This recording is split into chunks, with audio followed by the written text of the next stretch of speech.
aux sensuels et à ceux qui aiment leur aise et le plaisir. Le spiritisme se révèle sous un déguisement moins subtil.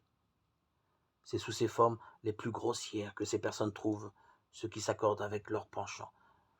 Satan est attentif au péché que chacun a tendance à pratiquer, puis il veille à ce que les occasions ne manquent pas pour satisfaire cette habitude au mal.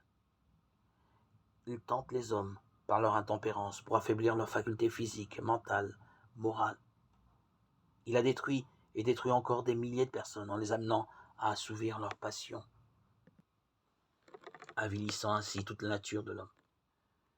Et pour achever son œuvre, il déclare par l'intermédiaire des esprits que la véritable connaissance met l'homme au-dessus de toute loi, que tout ce qui est juste, que Dieu ne condamne pas, et que tous les péchés qui se commettent sont innocents.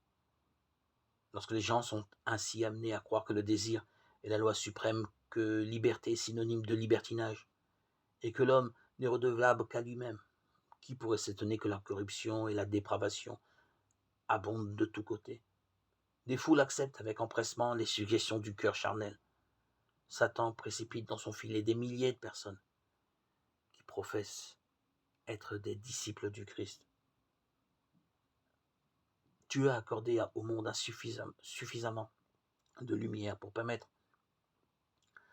à tous de découvrir le piège.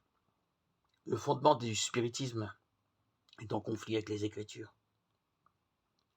La Bible affirme que les morts ne savent rien, que leurs intentions disparaissent, qu'ils n'auront plus jamais de part aux joies et aux peines de leur être cher resté sur la terre.